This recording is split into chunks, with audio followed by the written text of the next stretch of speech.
अस्सलाम वालेकुम। Welcome to my channel math physics intersection. I hope आप सब खैरियत से होंगे। आज की इस नई वीडियो में हम क्लास 6 के चैप्टर 4 को ही कंटिन्यू करेंगे, जिसमें हमने एक्सरसाइज 4A, 4B और 4C को पहले सॉल्व कर लिया। अब जो एक्सरसाइज 4D है वो बेसिकली बेस करती है लीनियर इक्वेशंस के टॉपिक पे।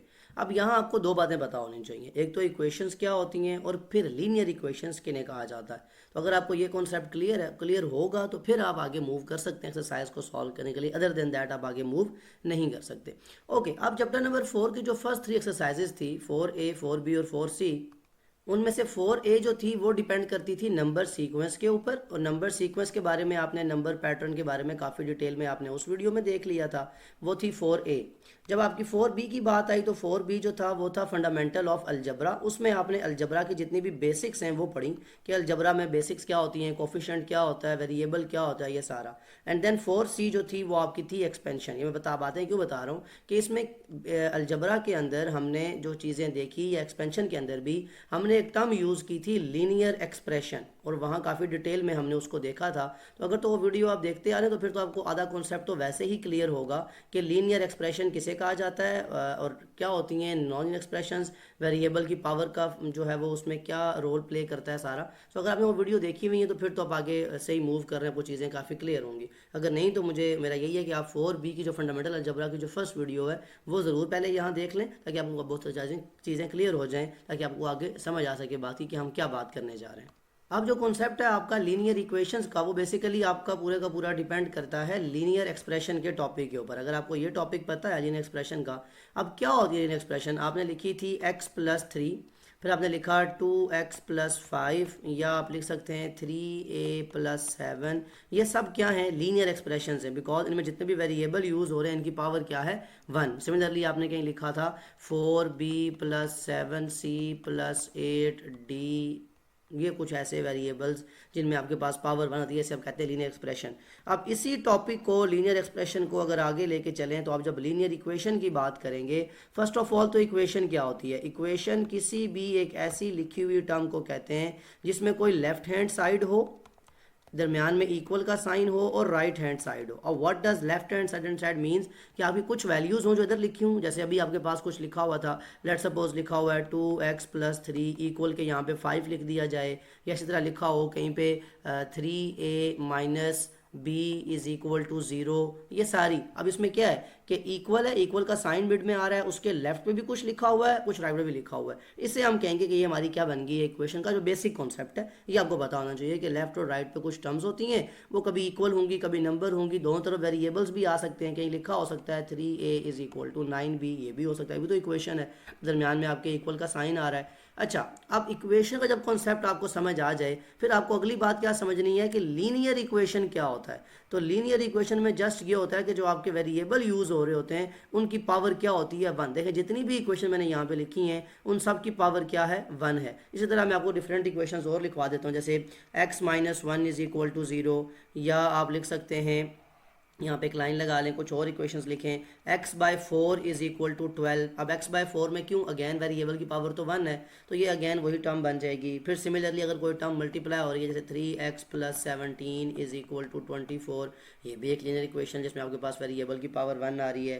फिर अगर मैं सिंपली यहाँ पे लिख दूँ a = b+3, ये भी क्या है, लीनियर इक्वेशन है, because so different types of equations आप पढ़ेंगे, उनको आप सॉल्व भी करेंगे। अब इसी में अगर मैं चेंज करूँ तो नॉन लीनियर इक्वेशन क्या होती है, अगर मैं इस जो टर्म लिखी हुई है एक लीनियर इक्वेशन, इसको चेंज करके बना दूँ नॉन लीनियर इक्वेशन, तो उसमें आपको क्या देखना होगा, उसमें आपकी जो पावर आ जाएगी, देखिएगा अभी नॉन लीनियर इक्वेशंस, इनमें क्या होता है, नॉन लीनियर इक्वेशन में कॉन्सेप्ट तो इक्वेशन का ही होगा, लेकिन जो इक्वेशन लिखी जाएंगी वो x² -2 = 0, कुछ ऐसी इक्वेशन होगी, वेरिएबल की पावर मोर देन 1 है।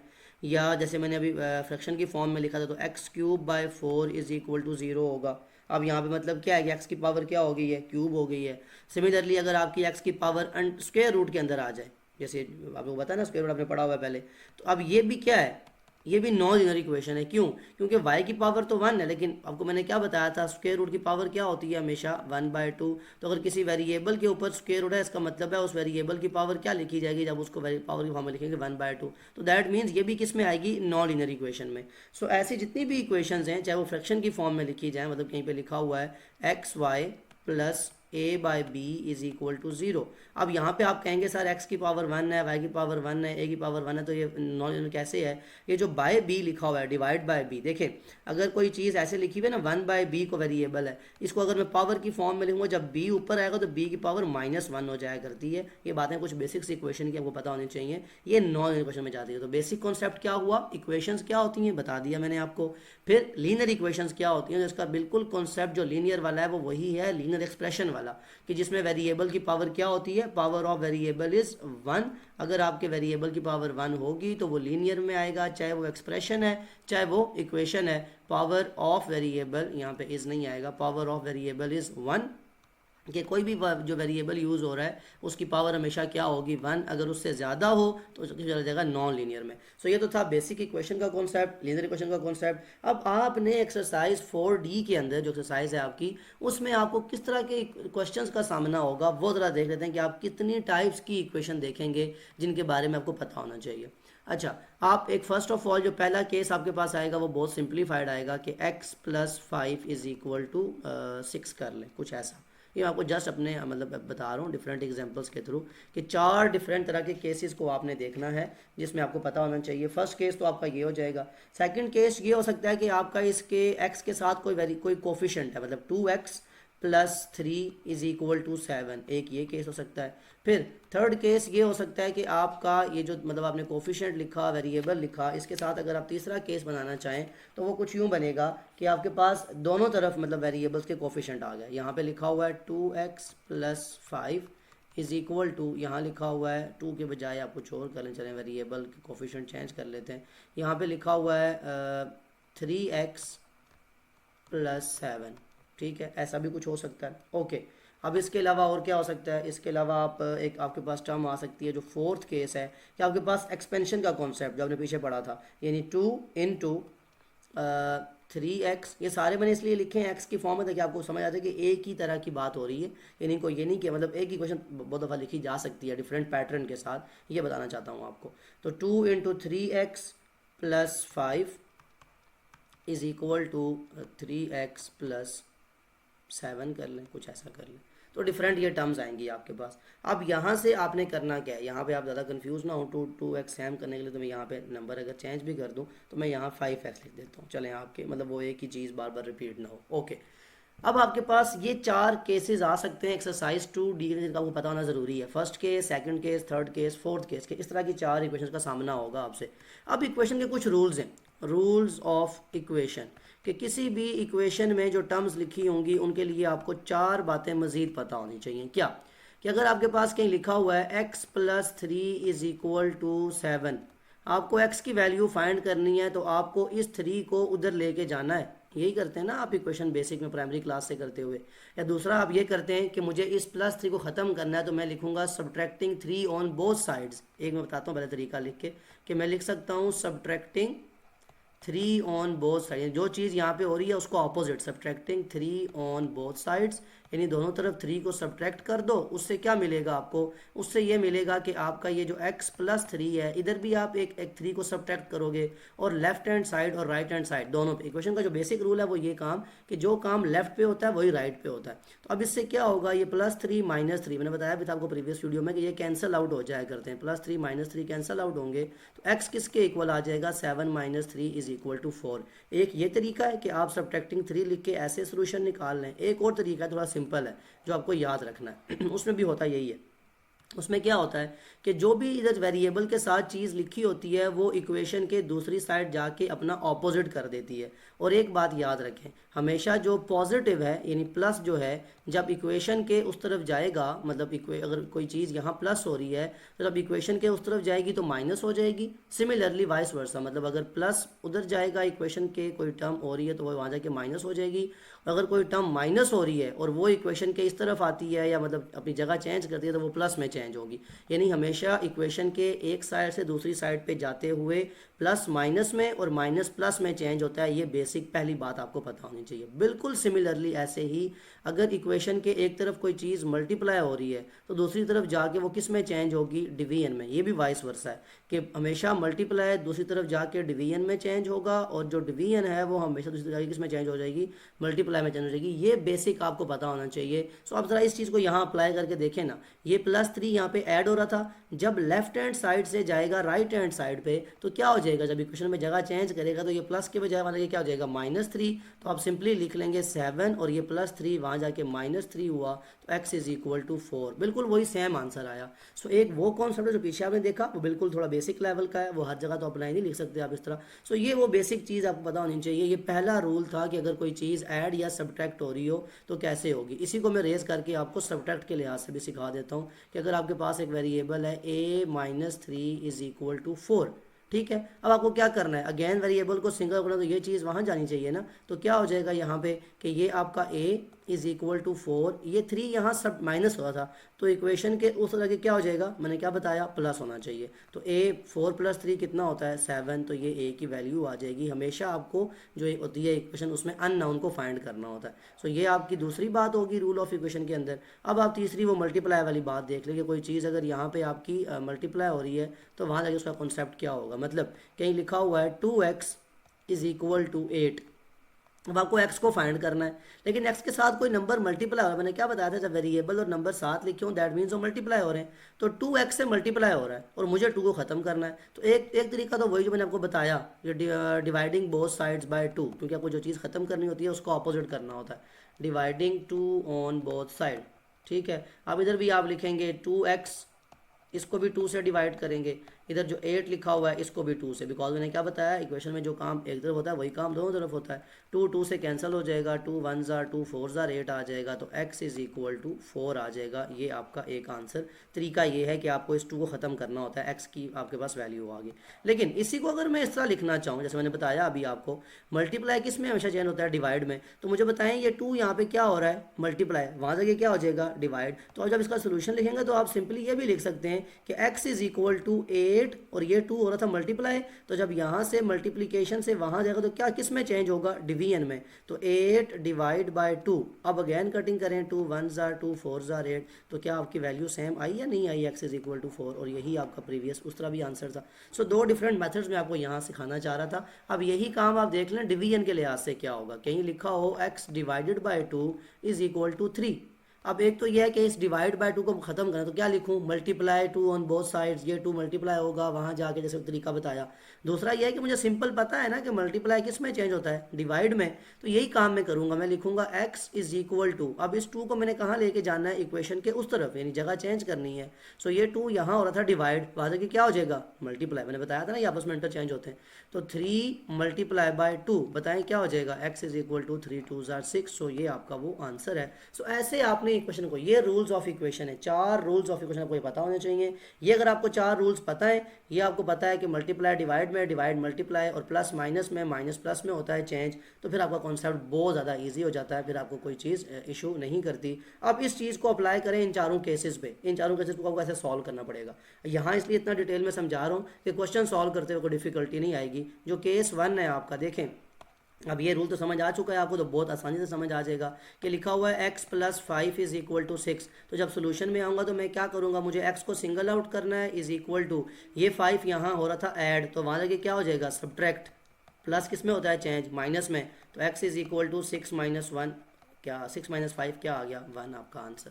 सो बहुत बेसिक कॉन्सेप्ट है, अगर आपको ये रूल्स याद हो जाएं कि इन रूल्स में किस चीज़ की बात की जा रही है। ओके, ज़रा केस 2 देखें। मतलब केस 2 का मतलब यहाँ पे जस्ट ये है कि आपको इस तरह की इक्वेशंस का सामना करना पड़ेगा।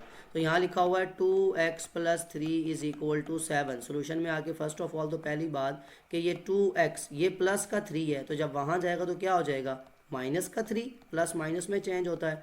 2x = 7 - 3 क्या होता है, 4। अब अगेन वही कॉन्सेप्ट कि x के साथ 2 क्या हो रहा है, मल्टीप्लाई, जब वहाँ जाएगा तो क्या हो जाएगा डिवाइड। ये वो कॉन्सेप्ट, इसलिए मैंने पहले आपको वो रूल समझा दिया था। ये मल्टीप्लाई है, जब वहाँ से वहाँ जाएगा तो डिवाइड हो जाएगा। अब कटिंग हो सकती है, 2 1 जार 2 2 जार, so x is equal to क्या आ जाएगा आपके पास 2, ये आपका बेसिक। सो जस्ट वो रूल को अप्लाई करते हुए आप इस तरह की इक्वेशंस को सॉल्व करेंगे। थर्ड केस ज़रा देखें ना, केस 3 में आपको क्या इक्वेशन दी गई है और कैसे उसे सॉल्व करना है। कहा जा रहा है 5x + 5 is equal to 3x + 7। अब देखें जब सोल्यूशन में आप आएंगे इसके 5x, अब x वाली टर्म लाइक टर्म एक साथ करनी है, वही अलजेब्रा का कॉन्सेप्ट 4c और 4b वाला। तो 5x, अब इस 3x को उठा के इधर ले आए, तो ये 3x यहाँ क्या हो रहा था, जहाँ कोई सिंबल ना हो प्लस का होता है, तो यहाँ आगे क्या हो जाएगा माइनस का 3x, और ये प्लस का 5 एज इट इज़ लिखा रहने दें। इक्वल के उस तरफ क्या रह गया प्लस का 7, जो कि हम लिख देते हैं। अब मुझे बताएं लाइक टर्म को अगर ऐड सब्ट्रैक्ट किया जाए तो क्या होता है, प्लस का 5x माइनस का 3x करते आए ना आप पहले, प्लस माइनस माइनस, 5 में से 3 जाएंगे तो 2x बचेगा। सिमिलरली आपको इस 5 को भी यहाँ से वहाँ लेके जाना है, ख़त्म करना है ना इस 5 को। तो ये 5 यहाँ हो रहा था प्लस, जब वहाँ जाएगा तो क्या हो जाएगा माइनस, तो 2x हो जाएगा 7 - 5। ओके ठीक है। अब यहाँ से 2x इज इक्वल टू 7 - 5 क्या होता है 2 होता है, लेकिन अभी भी 2x है, हमें तो x की वैल्यू चाहिए। तो वो ये वाला कॉन्सेप्ट कि यहाँ तो x के साथ 2 हो रहा है मल्टीप्लाई, वहाँ जाके क्या हो जाएगा डिवाइड। तो इसको मैं लिख सकता हूँ ना, x is equal to 2 divided by 2, cutting हो सकती है बिल्कुल, 2 1 जार 2 1 जार, तो x की वैल्यू मेरे पास क्या आ जाएगी 1, और यही मेरा आंसर था। सो ये ऐसे ऐसे आपको कॉन्सेप्ट्स मिलेंगे, ऐसी आपको इक्वेशंस मिलेंगी जिनको आपने ये रूल लगा के सॉल्व करना होगा। अब ज़रा देखें केस 4 में आपसे क्या पूछा गया कि आपको किस चीज़ को सॉल्व करना है। ओके केस 4 लास्ट 4, मतलब ऐसी इक्वेशन आपको देखने को मिलेगी कि 2 × 3x + 5 is equal to 3x + 7। अब आपको जस्ट इसको लिखते जाना है और सॉल्व करते जाना है। फर्स्ट आपका क्या है एक्सपेंशन, याद है ना, पहले ये 2 इससे मल्टीप्लाई होगा, 2 3 जार 6x, फिर ये 2 जाके इस 5 से होगा तो प्लस 2 5 जार 10 is equal to 3x + 7। That means यहाँ सारा कॉन्सेप्ट यूज़ हो रहा है, 4b का लाइक टर्म वाला, 4c का एक्सपेंशन वाला। अब अगेन जो पिछले स्टेप में मैंने बताया, क्या करना है, इस 3x को यहाँ लेके आना है, तो यहाँ 3x ऐड हो रहा है, तो इधर के क्या हो जाएगा सब्ट्रैक्ट हो जाएगा, क्योंकि ऐड सब्ट्रैक्ट में चेंज होता है। प्लस 10 एज इट इज़ लिख लें, इधर प्लस का 7 रह गया। 6x में से 3x जाए तो कितना बचता है, ऑब्वियसली 3x बचता है, प्लस 10 इज इक्वल टू 7। चलें एक सब अभी लिख लें। अब ये 10 भी वहाँ लेके जाना है हमें, तो क्या हो जाएगा 3x इज इक्वल टू 7, ये वहाँ जाके क्या हो जाएगा माइनस का 10, ठीक है, प्लस था ना, वहाँ जाके माइनस में चेंज हो गया। 3x is equal two plus minus minus 10 में से 7 जाएँ 3 बचता है, बड़ी टर्म का साइन लगता है। अब ये 3 यहाँ पे क्या हो रहा है, यहाँ लाइन लगा के इधर साइड पे लिख रहा हूँ मैं, 3x इज इक्वल टू -3। अब क्या होगा, ये वाला 3 वहाँ जाएगा, यानी यहाँ हो रहा था मल्टीप्लाई, वहाँ होकर क्या हो जाएगा डिवाइड। सो -3 के डिवाइड में क्या लिखा जाएगा, ये वाला 3 जो वहाँ जा रहा है। अब अगेन कटिंग हो सकती है बिल्कुल, 3 1 जार 3 1 जार। सो अब x की वैल्यू क्या बचेगी, x की वैल्यू बचेगी -1। -1 क्यों आया, बिकॉज ये जो 3 था ये माइनस का था, तो वो अपनी जगह कायम है, हमने कटिंग सिर्फ 3 3 की है। सो ये आपको डिफरेंट तरह के केसेस देखने को मिलेंगे। ये आपको इतना डिटेल में इसलिए समझाया मैंने यहाँ पे कि आप जब एक्सरसाइज की तरफ आप मूव करेंगे तो आपका काम बहुत ज़्यादा ईजी हो जाएगा। सो इक्वेशंस, लीनियर इक्वेशन का कॉन्सेप्ट, फिर उसके बाद रूल्स ऑफ इक्वेशन, यानी प्लस को माइनस में, माइनस को प्लस में, मल्टीप्लाई को डिवाइड में और डिवाइड को मल्टीप्लाई में चेंज कैसे करते हैं वो देखा हमने। काफ़ी डिटेल में हमने सारा कॉन्सेप्ट यहाँ देख लिया। अब जस्ट मूव करते हैं एक्सरसाइज की तरफ और क्वेश्चन सॉल्व करना शुरू करते हैं। सो आइए देखते हैं 4D में हमें क्या सॉल्व करना है। Okay exercise 4D question number 1, solve each of the following equations. Again वही बात, आपको इक्वेशंस दी गई हैं, आपको जस्ट सॉल्व करना है। ओके डिफरेंट पार्ट्स हैं। ए पार्ट को देखें फर्स्ट ऑफ ऑल, अब x + 8 is equal to 15। Solution पे आए, अब देखें कितना आसान लग रहा है आपको, अगर वो कॉन्सेप्ट सारा क्लियर हो जाए तो अब कितना सिंपल है कि x को अकेला करना है। ये 8 यहाँ पे ऐड हो रहा था, तो क्या लिखेंगे x इज इक्वल टू 15, ये 8 जो यहाँ हो रहा था ऐड, हमारा कि क्या हो जाएगा सब्ट्रैक्ट। तो x इज इक्वल टू 15 में से जब 8 जाए तो क्या बचा करता है 7, तो दैट इज़ योर आंसर। तो कितना आसान है, अगर आपको रूल्स ऑफ इक्वेशन याद हों कि प्लस माइनस में, माइनस प्लस में, वो सारी बातें, तो आपको कितना सिंपली आपको ये आंसर आ सकता है। अब ज़रा साथ ही इसको रेज कर लें और अब आप देखें कि बी पार्ट में आपसे क्या पूछा गया कि आपको किस चीज़ को सॉल्व करना है। Okay x + 9 is equal to -5। जब सोल्यूशन में आएंगे अगेन x की बात हो रही है, दैट मीन्स x यहीं रहेगा, इज इक्वल टू ये -5 था, ये प्लस का 9 माने कि क्या हो जाएगा माइनस का 9, क्योंकि प्लस किस में होता है चेंज, माइनस में। अब देखें x is equal to minus minus plus तो 5 और 9 कितने हो जाएंगे 14, साइन किसका रहेगा हमेशा नेगेटिव टर्म का, तो x इज इक्वल टू -14 क्या हो जाएगा आपका आंसर। ये था आपका बी पार्ट। तो अगेन वही सारी बातें जो मैं पहले कह रहा था कि कॉन्सेप्ट में, इसीलिए मैं डिटेल में आपसे बात कर रहा था कि जितना डिटेल में आप कॉन्सेप्ट देख लेंगे इतना आपके लिए चीज़ों को आगे सॉल्व करना जो होगा वो ईजी हो जाएगा। तो x - 5 is equal to 17, solution पे आएंगे। अगेन ये 5 यहाँ पे हो रहा है सब्ट्रैक्ट, तो वहाँ जाके 17 के साथ क्या हो जाएगा अपना ऑपोजिट जो कि होता है ऐड, तो माइनस प्लस में चेंज हुआ, 17 + 5 कितना होता है 22 and that is your answer. So ये आपका सी पार्ट था। सो अब आप कहेंगे सर ये तो बहुत सिंपल चीज़ है कि अभी आप इसको सॉल्व करते जा रहे हैं, तो इसीलिए कॉन्सेप्ट के लिहाज से मैं ज़्यादा कहा करता हूँ कि असल जो चीज़ होती है वो कॉन्सेप्ट होती है, उसके समझ आने के बाद क्वेश्चन बहुत ज़्यादा सिंपल हो जाता है। ओके अगेन वाई वेरिएबल आ गया, वाई को अलग करना है, दैट मीन्स ये इक्वल के इधर -3 तो ऑलरेडी था ही था, वो तो एज इट इज़ है। ये -7 जब वहाँ जाएगा तो किस में चेंज हो जाएगा +7 में। अब क्या होगा वाई इज इक्वल टू -7 3 जाए तो क्या बचता है 4 बचता है, और साइन बड़ी टर्म का आता है जो कि प्लस का 4 है, तो वो हम लगाएंगे नहीं, और यही हमारा क्या हो जाएगा आंसर। तो ये तो था डी पार्ट। अब चेक करें कि ई पार्ट में आपसे क्या पूछा गया है। y + 0.4 is equal to 1.6। Again कोई इसमें सिर्फ वो पॉइंट्स की बात, डेसिमल की बात आ गई तो देन कोई इशू वाली बात नहीं है। ये y इज इक्वल टू 1.6 तो ऑलरेडी था ही था, ये प्लस का 0.4 जब वहाँ जाएगा तो क्या हो जाएगा माइनस का 0.4। अब मुझे बताएं अगर 1.6 से 0.4 करना हो माइनस तो कितना ईजी है कि पॉइंट के नीचे पॉइंट लगा जाता है, और ये 6 में से 4 जाए तो 2 बचता है, पॉइंट में से 0 जाए तो 1 बचता है। तो that means y is equal to 1.2, और किसका साइन आएगा बड़ी टर्म का जो कि पॉजिटिव है, उसका साइन हम लगाते नहीं है, तो यही हमारा क्या हो जाएगा आंसर। अब एफ पार्ट को देखें कि एफ पार्ट में आपसे फिर अगेन डेसिमल की बात की जा रही है।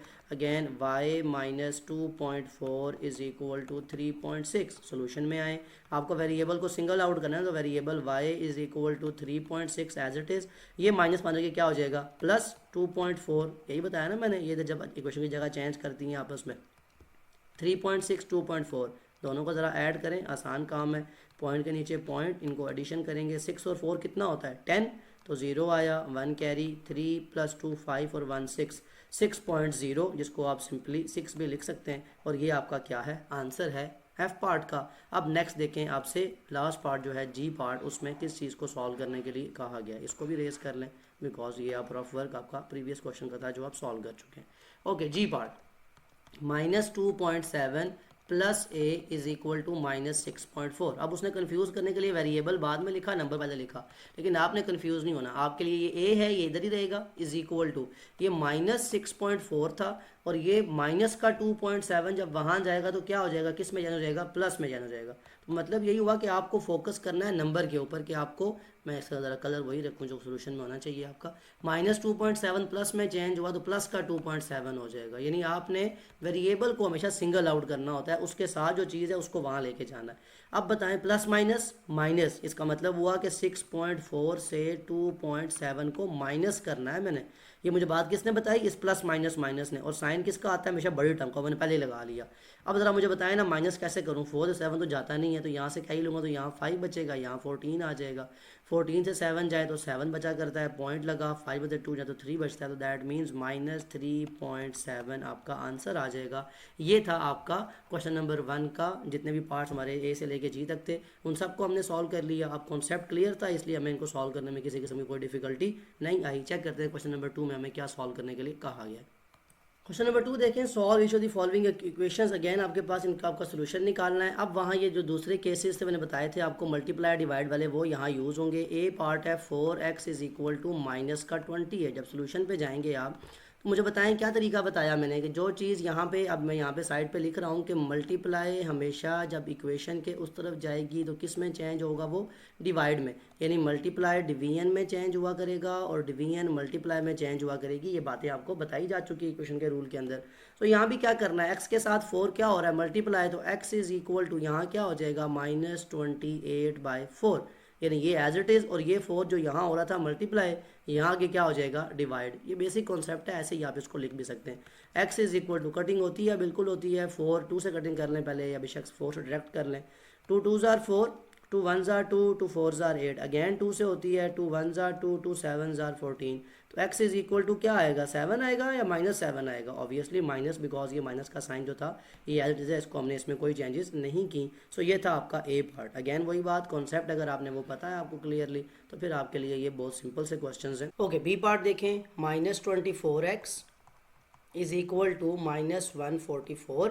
अगेन आपने क्या करना है, जस्ट आपका सोल्यूशन है, आपके पास x के साथ क्या टर्म है -24, वो क्या हो रही है, मल्टीप्लाई, रूल लिखा हुआ है कि माइनस जो मल्टीप्लाई है वो डिवाइड में चेंज होता है। तो जब ये 24 वहाँ जाएगा और 144 के साथ जाके डिवाइड होगा तो x क्या आ जाएगा, x आ जाएगा -144 divide by this -24। Again cutting हो सकती है, बिल्कुल हो सकती है, माइनस माइनस से कैंसिल, पहले आप कटिंग कर लें, 2 से भी हो सकती है, 6 से भी, 4 से भी। आप सिंपली 4 से करें, कैसे कि आप ये करें कि 4 6 24, यहाँ पे आ जाएगा। अगेन ऊपर पहले 14 लिखा हुआ है, 4 3 12, 2 कैरी आया 24, 4 8 24। अब आपके पास 6 24, तो क्या आ जाएगा 36/6। अगेन इसको लिख सकते हैं आप 36/6। अगेन कटिंग होगी ना, 6 1 6, 6 6 36, तो आपके पास जो x की वैल्यू आ जाएगी वो क्या आ जाएगी, 6। अब आपके पास चेक करते हैं कि सी पार्ट का आंसर क्या है, इसी को यहाँ से रेज कर लें और अब आप अपना सी पार्ट का आंसर देख लें। ओके, सी पार्ट देखें ज़रा। सी पार्ट में कहा जा रहा है 3x - 4 is equal to 11। Okay, अब ज़रा देखें, फर्स्ट ऑफ ऑल तो कॉन्सेप्ट क्या है कि 3x है ना, तो 3x को आपको सिंगल आउट करना है, मतलब ये -4 वहाँ जाके, तो क्वेश्चन 1 में आप इतना ज़्यादा कर चुके हैं, पता चल चुका होगा, -4 वहाँ जाके +4 हो जाया करता है। तो 3x इज इक्वल टू 11 + 4 कितना होता है 15। अब क्या करना है आपको, x की वैल्यू, ये 3 यहाँ पे क्या हो रहा है, मल्टीप्लाई, तो जब वहाँ जाएगा तो क्या हो जाएगा, डिवाइड। तो x is equal to 15 divide by 3 लिखेंगे, कटिंग हो सकती है बिल्कुल, 3 1 3 5। So x is equal to 5 आपका क्या आ जाएगा आंसर, और यही आपको करना भी था। अब ज़रा चेक करें कि आपसे डी पार्ट के अंदर आपको क्या कहा गया कि आपको क्या चीज़ सॉल्व करनी है। ओके, डी पार्ट है 9x + 4 is equal to 31। Again वही कॉन्सेप्ट यूज़ हो रहा है, कोई ऐसी बात नहीं है, 9x एज इट इज़, ये प्लस का 4 वहाँ जाके 31 से माइनस का 4 हो जाएगा। अब आप क्या करेंगे, 9x इज इक्वल टू 31 में से 4 के पीछे कितना बचता है 27। अब 9 यहाँ पे क्या हो रहा था, मल्टीप्लाई, तो जब वहाँ जाएगा तो 27 के डिवाइड में आ जाएगा, ये लिखा हुआ है साथ में कि मल्टीप्लाई डिवाइड में चेंज हुआ करता है, 9 1 9 3। तो जो x की वैल्यू आएगी आपके पास वो क्या आ जाएगी, x इज इक्वल टू 3। अब याद रखें, यहाँ पे आप ये बात एक देख रहे होंगे, याद रखें हमेशा कि 3/1 इज इक्वल टू 3, यानी किसी भी चीज़ के डिवाइड में अगर 1 लिखा हो तो वो उसी के इक्वल होता है 3 के। लेकिन बट यहाँ बहुत इंपॉर्टेंट, अक्सर जो स्टूडेंट्स हैं यहाँ मिस्टेक करते हैं, कभी भी आपने ये नहीं करना कि 1/3 भी 3 के इक्वल है, नहीं, ये बिल्कुल ऑपोजिट है। 1/3 का जब आप चेंज करेंगे इसको तो 0.3 डेसिमल में बनता है, सो ये मिस्टेक नहीं करनी। लेकिन किसी टर्म के डिवाइड में अगर 1 लिखा हो तो उसको आप वही टर्म लिख सकते हैं, सिंपल ये केस है, आपने इससे पहले पढ़ा हुआ है प्राइमरी में, लेकिन जस्ट मैंने था कि आपको यहाँ पे दोबारा एक दफ़ा इस बात को रिवाइज कर दिया जाए। और ई पार्ट को देखें अब ज़रा, ई पार्ट में आपको क्या चीज़ सॉल्व करनी है। Okay, 12 - 7x is equal to 5। Again solution पे आएंगे फर्स्ट ऑफ ऑल, तो आप अब क्या करेंगे, ये -7x है ना, ये तो एज इट इज़ लिखा रहेगा बिकॉज अभी आप वेरिएबल को नहीं कर रहे। ये यहाँ पे जहाँ पे कोई साइन ना हो, किसका साइन हुआ करता है, प्लस का, तो ये 12 जब वहाँ जाएगा तो ये क्या हो जाएगा, यहाँ साइन की सबसे इंपॉर्टेंट आपके ख्याल है कि आपको साइन का बस आपको ख्याल रखना है, उसमें कोई मिस्टेक ना हो। ये 5 था, ये प्लस का 12 वहाँ जाके माइनस का 12 हो गया, ये माइनस का 7x किसके इक्वल आया, 5 - 12 कितने के इक्वल होता है, -7 के। सो x इज इक्वल टू, अब देखें, अब मुझे बताएं, तो चलें सॉल्व कर लिया, प्लस माइनस -12 में से 5 के माइनस का 7 बचता है, लेकिन यहाँ x के साथ क्या लिखा हुआ था, -7, तो ये -7 जो यहाँ लिखा हुआ है इसके डिवाइड में ये वाला -7 आएगा, बस यहाँ आपने कंफ्यूज नहीं होना, यानी ये -7 यहाँ जा रहा है, ठीक है। अब क्या करेंगे, आप कटिंग करेंगे, माइनस माइनस से कटता है, 7 1 7 1, तो x की वैल्यू क्या आ जाएगी, +1, यानी कटिंग होने के बाद 1/1 1 नहीं होता है। सो ये आपके पास आपका ई पार्ट का आंसर होगा। सो सिंपल है, अगर वही बात कॉन्सेप्ट आपके माइंड में हो, चैप्टर नंबर 1 की जो बातें हैं, चैप्टर नंबर 4 की जो बातें हैं, सारी बातें इकट्ठी यूज़ हो रही हैं, वो प्लस माइनस का कॉन्सेप्ट, वो सारे कॉन्सेप्ट। सो एफ पार्ट देखें, ई पार्ट के बाद 3 - 7y इज इक्वल टू -18। अब क्या करेंगे, सोल्यूशन पे आके अगेन आपको इस -7y को तो यही रखना है ना फिलहाल, ये प्लस का 3 वहाँ जाके माइनस के 18 के साथ माइनस ही होगा, बिकॉज यहाँ प्लस था तो वहाँ जाके चेंज कर दिया उसने अपना sign, -7y is equal to minus minus plus. 18 और 3 कितना होता है 21, तो लिख लें माइनस का 21 बड़ी टर्म का साइन लगता है। अगेन वही कॉन्सेप्ट, क्या होगा, ये माइनस का 7 यहाँ आएगा, तो क्या मैं इसको लिख नहीं सकता, यहीं पे आगे लिख रहा हूँ मैं कि y is equal to -21 by -7, मतलब ये -7 इसके डिवाइड में चला गया, क्या होगा, माइनस माइनस से cancel, 7 1s are 7 3s are. So अब y की वैल्यू क्या आ जाएगी आपके पास, प्लस की 3, बिकॉज माइनस माइनस कैंसिल हो चुके हैं। ठीक है, सो ये आपके पास y is equal to 3, F part का आंसर आ गया। चेक करें जी पार्ट में आपको क्या सॉल्व करना है, बेसिक्स हैं, लेकिन यहाँ मिस्टेक्स जो होती हैं या जो क्वेश्चन में जो आपकी प्रॉब्लम आती है वो आती है साइन के लिहाज से। So 4y minus 1.9 is equal to 6.3।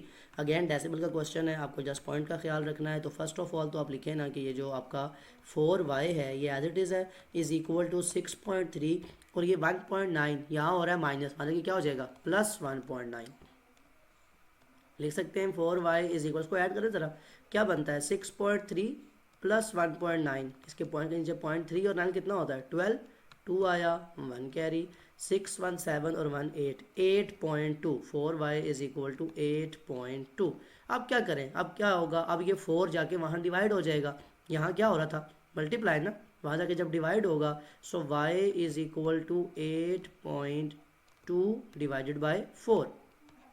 Cutting हो सकती है, बिल्कुल हो सकती है, तो कटिंग करें ज़रा, कैसे होगी, 4 डिवाइडेड बाई 8.2, इसकी कटिंग 2 से करें, 2 2s are 4, 2 4s are 8 and 2 1s are 2, यानी y इज़ इक्वल टू, जब इसको लिखेंगे तो लिखेंगे y is equal to 4.1/2। Again अगर डेसिमल में चेंज करना हो, फ्रैक्शन को ख़त्म करना हो, तो वो भी आप कर सकते हैं। वो कैसे है कि 4.1 को जब 2 से डिवाइड करें, 2 2s आर 4 होता है ना, ठीक है, ये पॉइंट ऊपर चला जाया करता है, 1 नीचे आएगा, पॉइंट लगा हुआ तो ये क्या बन जाएगा, ये आपके पास बन जाएगा एक और, मतलब ज़ीरो लगाने के लिए आपको क्या लगाना पड़ेगा 0, यहाँ पे 0 आ जाएगा, एंड 2 5s आर 10 होता है, तो ये आपका आ जाएगा y इज़ इक्वल टू 2.05, और यही आपका क्या है आंसर।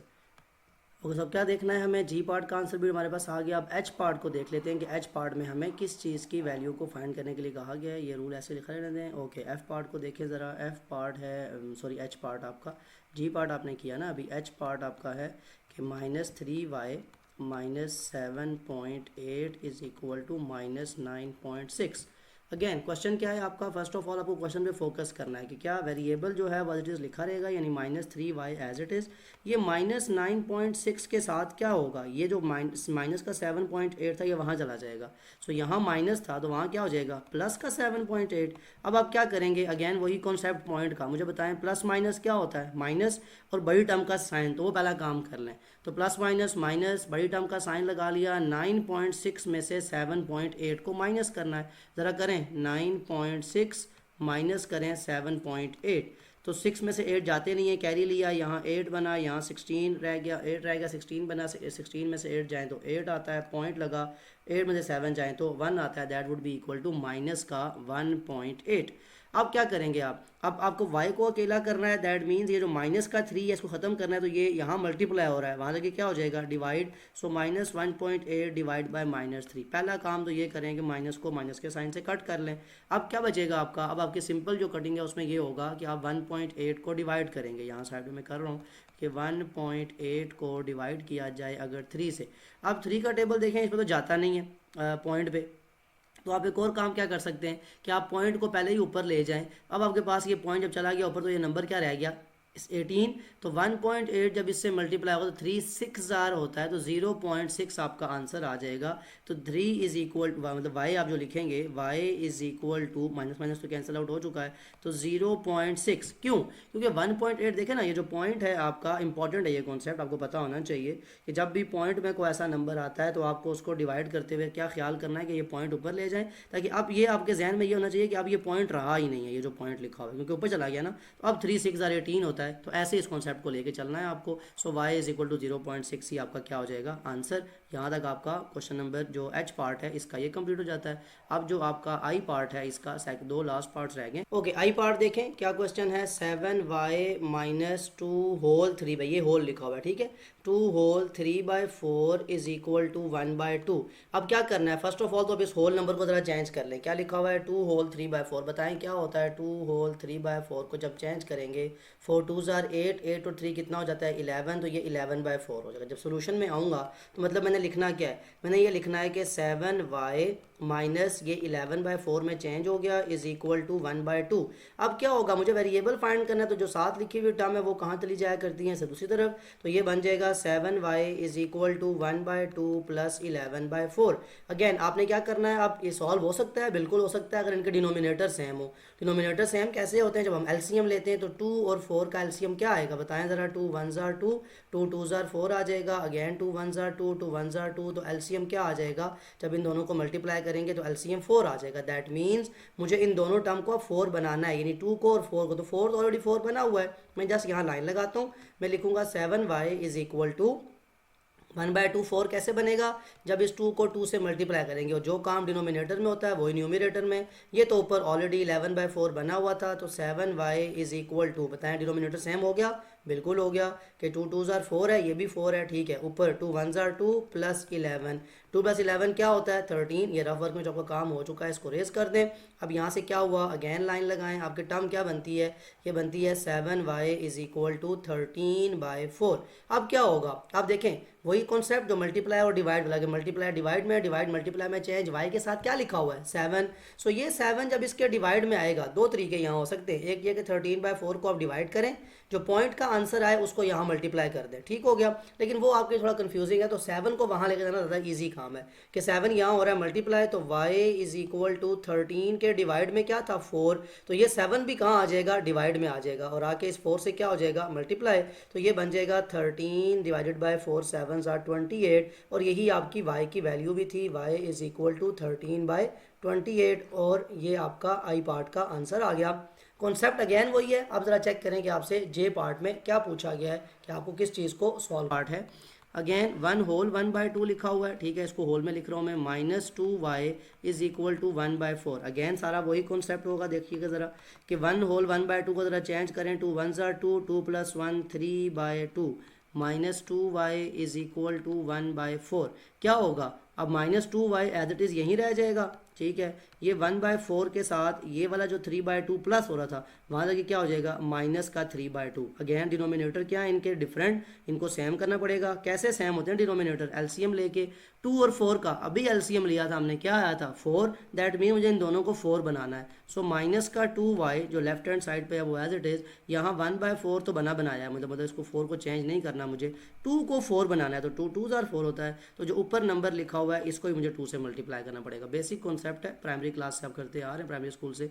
सो इनका डिनोमिनेटर सेम हो गया, 4 इधर तो 1 था, माइनस 2 2 ज़ार 4 डिवाइड में हो चुका है, ऊपर 3 2 ज़ार 6। सो ये मतलब ये हुआ कि ये किस चीज़ में चेंज हो जाएगी बात, ये हो जाएगा -2y is equal two plus, यहाँ जहाँ कोई सिंबल ना हो किसका होता है प्लस का ना, तो प्लस माइनस 6 में से 1 जाए तो 5 बचता है, लेकिन साइन किसका रहता है माइनस का, डिवाइड में क्या लिखा हुआ है 4। अगेन वही बात, एक तो ये तरीका है कि आप इसको डिवाइड कर सकते हैं सिंपली, -5/4 आंसर पॉइंट में आ जाएगा, फिर आके 2 डिवाइड होगा, लेकिन वो ज़रा आपके लिए मुश्किल हो जाएगा। तो सिंपल क्या है, y को अकेला करना है, तो y का मतलब y एज इट इज़, ये -5/4 जो लिखा हुआ था पहले, ये 4 था अकेला, ये -2 भी यहाँ से क्या हुआ, ये जो यहाँ लिखा हुआ है ये इसकी डिवीजन में चला गया, तो यहाँ पे आके क्या हो जाएगा 4 इंटू -2, मतलब वो भी इधर आके लिखा जाएगा, मल्टीप्लाई हो जाएगा यहाँ पे आके इसके साथ जो नीचे डिवाइड में, मतलब आया डिवाइड में ही है, लेकिन यहाँ लिखने के तौर पे ऐसे लिख रहा हूँ। अब ये माइनस जो है इसका साइन इस साइन से कैंसिल आउट हो जाएगा, सो y is equal two plus का 5 डिवाइड बाय 4 2 ज़ार 8, ये आपका वो फ्रैक्शन की फॉर्म में आंसर आएगा। अगेन जरा देख लें क्वेश्चन 1 और क्वेश्चन 2, यहाँ आपकी ये फर्स्ट पार्ट की वीडियो है 4D की, ये कंप्लीट कर रहा हूँ मैं, बिकॉज बेसिक्स काफ़ी इसमें इंपॉर्टेंट हैं जो आपको पता होनी चाहिए। Rules of equation, addition, subtraction, आपका फ्रैक्शन की फॉर्म यूज़ हो रही है, एलसीएम यूज़ हो रहा है। सो आई डोंट वांट कि इतना कॉन्सेप्ट को डिटेल हो जाए, जो आपकी जो वीडियो है वो आपको क्वेश्चन की समझ ना आए। सो यहाँ तक काफ़ी डिटेल में मैंने कॉन्सेप्ट भी समझा दिया, क्वेश्चन भी आपको सॉल्व करवा दिए। अब आपको इसको ज़रा गौर से देखना है ताकि आपके जो अगले आने वाले क्वेश्चन हैं बहुत आपके सिंपल हो जाएंगे, बिकॉज आगे आपकी इससे ज़्यादा चॉइसेस जो है वो कॉम्प्लेक्स इक्वेशंस आएंगी, जिनमें आपको फ्रैक्शन भी होगी, मल्टीप्लिकेशन, डिवीजन, सब कुछ है, तो वो आपको देखना है। सो आई होप कॉन्सेप्ट समझ आ चुका होगा, क्वेश्चन भी समझ आ चुके होंगे आपको। स्टिल अगर आपको कोई क्वेश्चन हो तो कमेंट में ज़रूर मेंशन कर सकते हैं। Other than that, take care of yourself. अल्लाह हाफिज़।